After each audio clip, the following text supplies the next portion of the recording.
Hello learners, and welcome to the 26th lecture in this NPTEL course on 20th century poetry. In the previous lecture, I concluded our discussion of Edna St. Vincent Millay and began introducing the personality as well as the reputation and career of the next poet whose work we will be studying in this course, that is T.S. Eliot. I will briefly recall the fact with which I concluded the previous lecture, namely the difference between two things, the geographical as well as the cultural as well as the spiritual difference between the place where T.S. Eliot was actually born in the year 1888, that is St. Louis, Missouri, and the place where his mortal remains are placed. That is a small rural church, St. Michael's Church, in the middle of nowhere, really, a town called East Coker in the county of Somerset in England. It's a bit of a mystery because nobody knows exactly how this difference is traversed and why Eliot chose this place so far from the origins of his actual birth to place his mortal remains. The scholar John Zeros Cooper calls this decision, the choice made by T.S. Eliot late in his life to have his remains placed in this church in England, a self-defining fiction. And these are the words that the scholar John Zeros Cooper uses. This is a self-defining fiction. It is a fiction through which the poet wanted to define his identity. And as the poet passed away, the poet made a very conscious decision which determined how subsequent generations would be forced to view the life that the poet had lived. There is a great deal of ambition in this choice. It is almost as if the poet wants to change the facts of history. Facts such as the fact that he was born in St. Louis, Missouri. And he wants to be remembered not for St. Louis, Missouri, not for what America represented, but rather what the Church of England represented. So this was the ambition. This was the ambition of an individual who was a migrant, an American who had emigrated to England and who had made a career for himself, a very, very successful career as a poet to begin with. But later on, he had grown in stature and was recognized not just as an important, successful, and well-read poet, but a very influential public figure, a man of letters, and eventually would be recognized as a sage, as a public intellectual. So this was a sign of the poet's growing ambition, and at some point late in the poet's life, we will discuss more biographical details in the next lecture, but for now I will mention that at some point late in his life, his ambitions turned extremely conservative, and he decided to take on not only British citizenship, but also a membership of the Church of England. Right? And this final decision to leave his mortal remains at a small church in East Coker was Eliot's way of changing his own biographical origins and having it both ways in a way. As I will discuss more later, East Coker was an important place because Eliot had found out, T.S. Eliot, the poet who was born in the year 1888 and who wrote such famous works of poetry such as The Wasteland, this person, T.S. Eliot, had found out that his ancestors had a base, a foundation in this place in England called East Coker. And because of their faith, because of their Puritan Protestant faith, they were persecuted in Catholic England. They were persecuted by the Church of England and had fled, had left Europe like like countless others, like other Puritans who had left England and settled in America. This migration, all those centuries ago, which led to the foundation of America, uh, this was the history of Eliot's ancestors. And through his act of literary ambition, writing poetry, uh, joining the conservative ranks of the British political and intellectual system, T.S. Eliot, the individual, was reversing that history. He went in the opposite direction, a direction that was exactly the reverse of the direction that was taken by his ancestors. From East Coker, the first Eliots moved to America, fleeing persecution. Thomas Stearns Eliot moves from America to England. He first makes a career for himself as a poet in London, and later on begins to go deeper into the conservative heart of England, and as a final gesture of assimilation, decides to have his mortal remains placed in church where he believed 400 years ago his ancestors had lived and prayed. So, a deeply ambitious decision, full of the desire to announce to the world that he had made it. He had made it in the place from where his ancestors had been driven out. He had swum against the tides of history and had made a place for himself by the sheer power of his writing and intellect. So, a symbol and a testament to the ambition of this individual. Now, some biographical details are important about the early part of T.S. Eliot's life. He entered Harvard University in the year 1906 and would stay there until the year 1914. During this period, he completed a bachelor's and a master's degrees and began studying for a doctorate in philosophy. Now, in his junior year, that is, the year before his final year of the bachelor's degree, Eliot traveled to Europe. This was a tradition, an American college tradition called the junior year abroad. As part of his time in Europe, Eliot spent roughly a year reading a lot of French symbolist poets, such as Jules Laforgue. This would exert a great deal of influence on his own writing.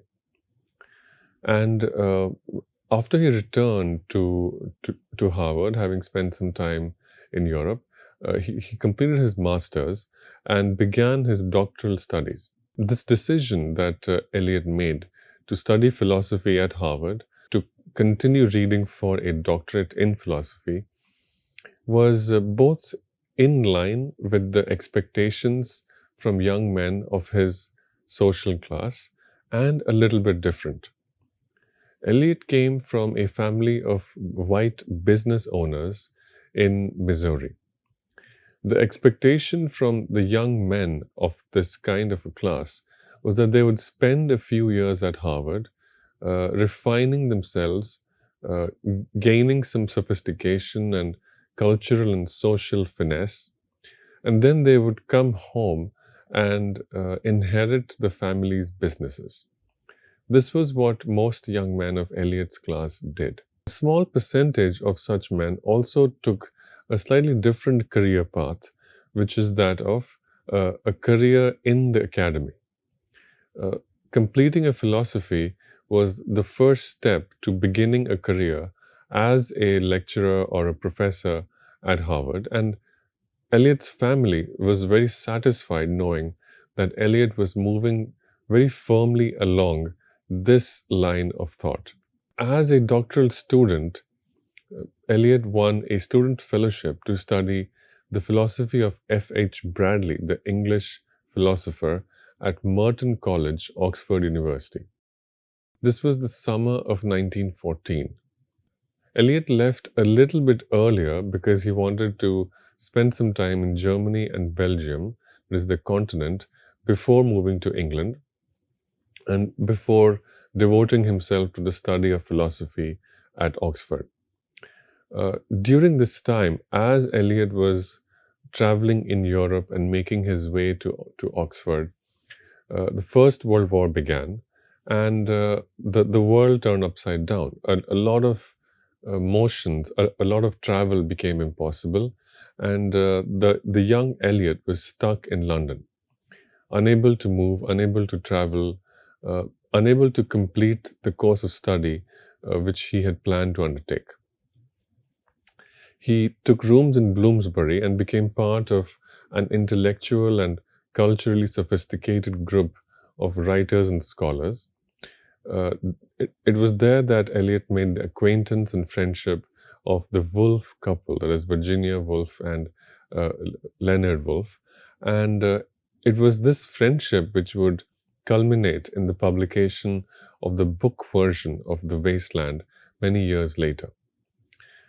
It was during this time, while Eliot was stuck in Bloomsbury, unable to move, paralyzed by the First World War, that he met Vivian Haywood, who would become his first wife.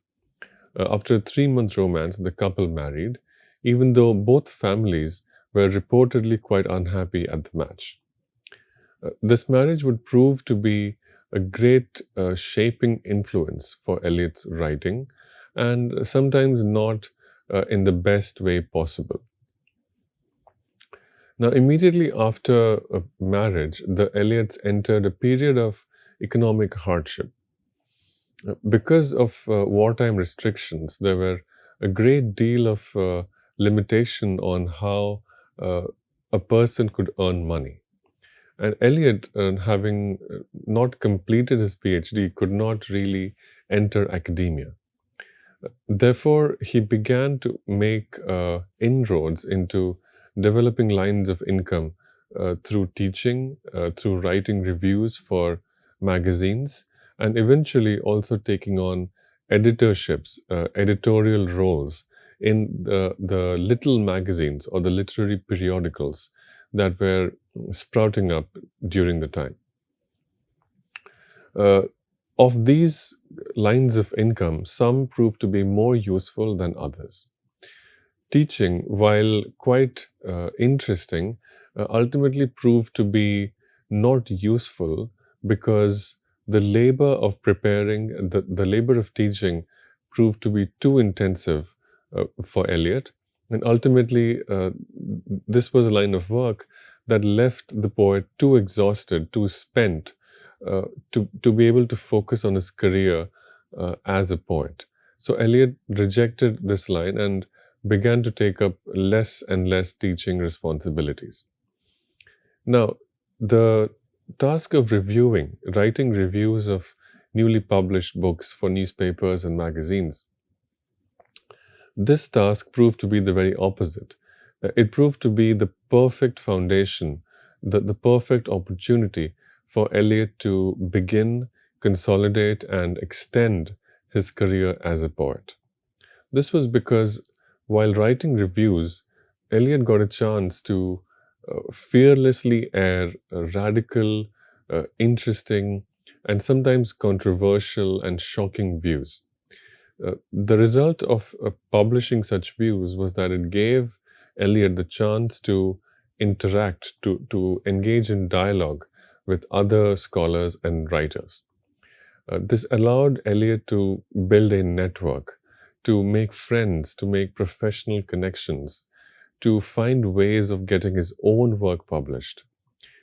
Writing reviews allowed Eliot a chance to keep a foot in the door of the literary establishment of London in the early 20th century. This was particularly useful because Eliot was an outsider. Eliot found that what he did not have in terms of social currency, that is, he was lonely because he did not know a lot of people. He did not have a lot of connections. But what he did have was cultural capital, or a great deal of learning, a great deal of book learning. the ability to write well, the gift of language, the ability to mold the English language in a very elegant way. Uh, Eliot also had in his favor a great deal of book learning. Eliot had been a shy, lonely teenager, had spent a lot of time taking courses in different disciplines at Harvard, had read a great deal of poetry, not just American and English, but also poetry from other languages, chiefly French and Italian. Uh, Eliot had also immersed himself in the comparative literature studies of his time. So, all of this book learning, Eliot found that he could use it in his reviewing and build a network, a professional literary network, and establish his reputation as a very compelling, interesting writer. The journals where Eliot chiefly published were the Times Literary Supplement and the New Statesman. A great deal of ideas that were articulated in these reviews uh, came to be so influential, so well known across the history of the 20th century that they established Eliot's reputation as among the finest literary critics of his time. And it is also very interesting to note that today Eliot is known as a great poet, but he's also well known as among the finest prose stylists of the 20th century. And it is very interesting and it is very unique uh, about Eliot's career that his popularity and his success as a poet was preceded, in some ways anticipated by his popularity and his success as a prose writer. Another thing to note is that the ideas that Eliot put forward and set in circulation in his reviews were ideas that were consciously or unconsciously, but nonetheless very strategically calculated to prepare the ground for the favorable reception of his poetry. The ideas that Eliot put forward in reviews of recently published books propagated and allowed people to have an idea of poetry, which Eliot himself believed as a poet. So, as a scholar, Eliot created the ground for the appreciation of the poems that he himself would go on to write a few months and years later as a poet. So, a remarkable act of dexterity on the part of a young man. In order to appreciate how such dexterity was practiced, I will discuss by quoting at great length from one of Eliot's most famous essays, and which Eliot published during this time. This is the essay that's titled Tradition and the Individual Talent. It was published in the year 1919. And essentially, this work sets out the writer's ambition as a scholar and a critic of poetry. Later on, it would be established that this was not just a scholar, but this was a scholar poet. That is, a writer who produced original poetry as well as original interpretations and theories of poetry. In this sense, Eliot was placing himself as the most recent in a long tradition of poet critics, which included from the English literary historical tradition, writers such as John Dryden, Samuel Johnson, uh, Philip Sidney, Samuel Taylor Coleridge, and several others. So let us begin by reading the first quote from this essay. Eliot begins by defining what tradition is. Eliot argues that most reviewers and most conversations about poetry don't engage with the word tradition. That is to say, Eliot's point is that in the reviewing discourse, the aesthetic quality of literary texts was discussed without reference to the tradition of literature. And this is the first problem that Eliot seeks to address by defining what tradition is and why it's important. Here is Eliot on why tradition is important. We shall often find that not only the best, but the most individual parts of his, that is, the poet's work, may be those in which the dead poets, his ancestors, assert their immortality most vigorously. So, a paradoxical but insightful statement that when poets appear to be most original, right, that is when the tradition speaks most powerfully. So, why then does this voice of old poets, or how does the voice of tradition come to appear as the originality of the poet's own voice? This is the mark of a successful and artistic labor that the poet has undertaken. And Eliot will explain how such labor is important and valuable subsequently. Eliot then goes on to define tradition at great length, and I will read this quote. Tradition cannot be inherited, and if you want it, you must obtain it by great labor. It involves, in the first place, the historical sense, which may call nearly indispensable to anyone who would continue to be a poet beyond his 25th year. And the historical sense involves a perception not only of the pastness of the past, but its presence. The historical sense compels a man to write not merely with his own generation in his bones, but with the feeling that the whole of the literature of Europe, from Homer and within it, the whole of the literature of his own country, has a simultaneous existence and composes a simultaneous order. So, to briefly unpack the significance of this line, on one hand, Eliot insists that tradition is that which has been written earlier, but it cannot be simply assumed. Just because a writer is competent in a particular language, the writer cannot assume that the words of earlier writers will speak through their words. In fact, tradition has to be created. And how is tradition created? By study, great labor. Right?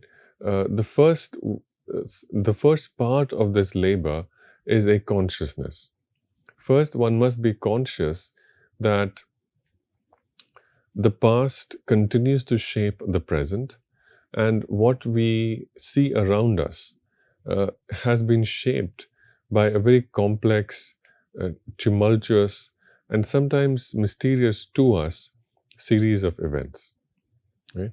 And there is a great deal of writing that has been done, which has been produced, and which has been read before we decide to write.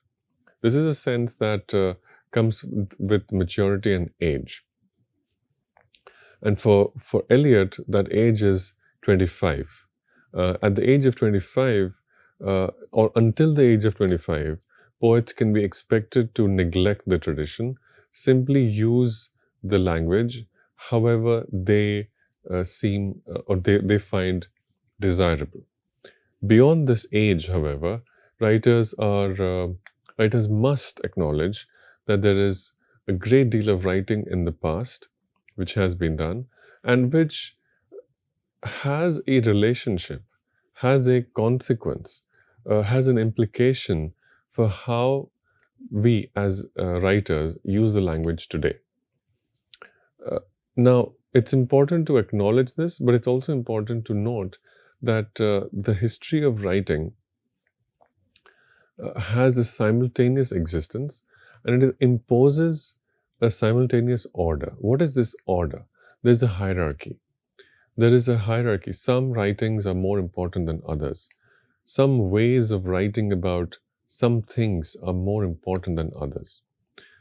Some kinds of writing, some kinds of realities are more worthy of writing, are more worthy of literary expression than others. All of these ideas, hierarchies of reality, hierarchies of theme and form, all of these consist of a sense of order. A poet must be aware of the order of previous writing, and it is within this order that the poet's own literature, the literature of his own country, is shaped.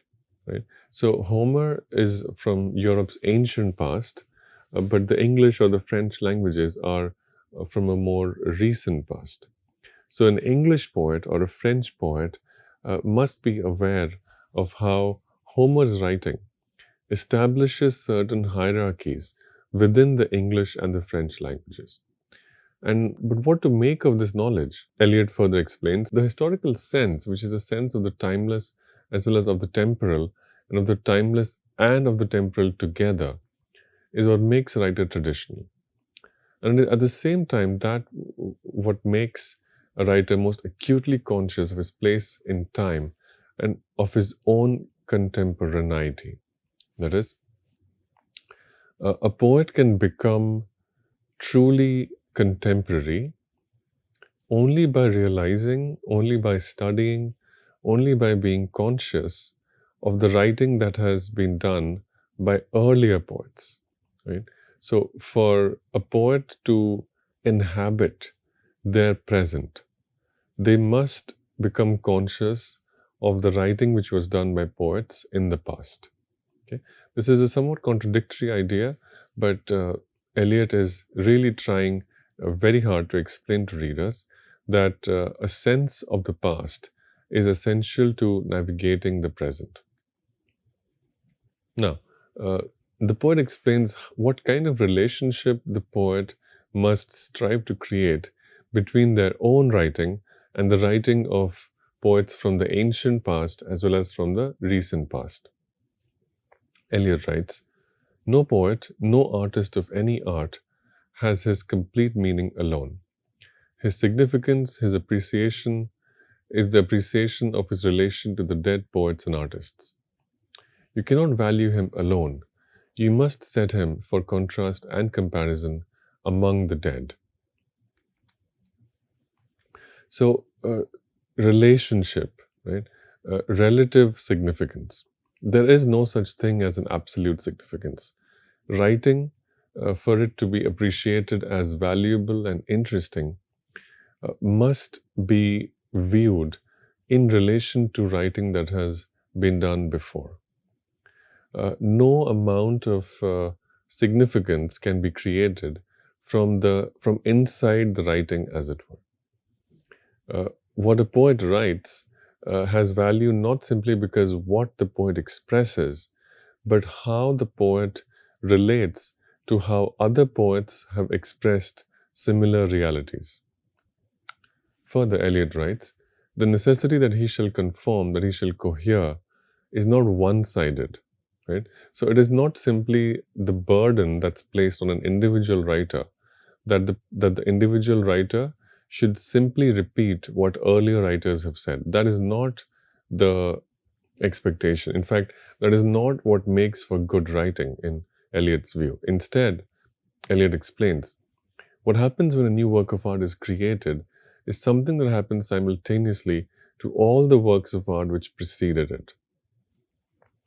Now, this is an important sentence. What happens when a work of art is created is something that happens simultaneously to all the works of art which preceded it. Right?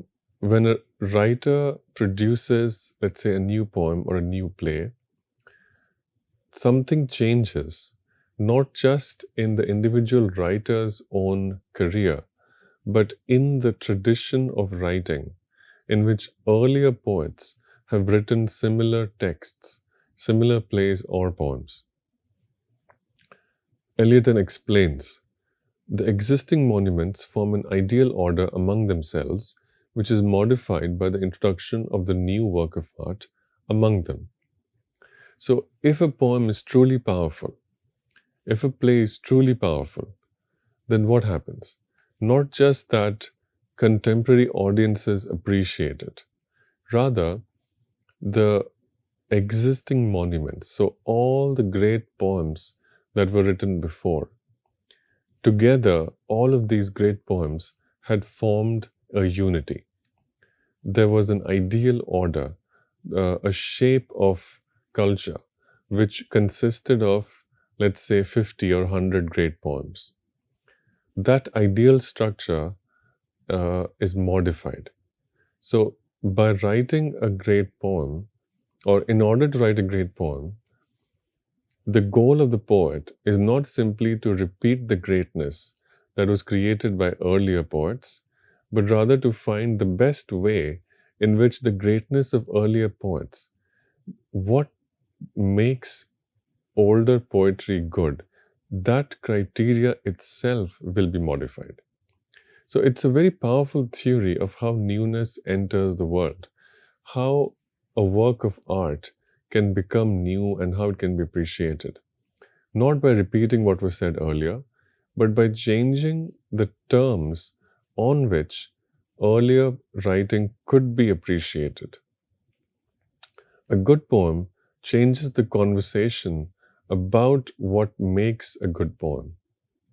A good poem and a great poem gives us new ways of evaluating the greatness of poems, not just the individual poem that was written in the present, but every great poem that existed in the past. So it's a radical theory. It is not a theory which encourages repetition. It is not a theory which reduces creativity to a mechanical reproduction. In fact, it is a theory that allows us to appreciate newness in very powerful ways. We will continue this discussion in the subsequent lecture. Thank you.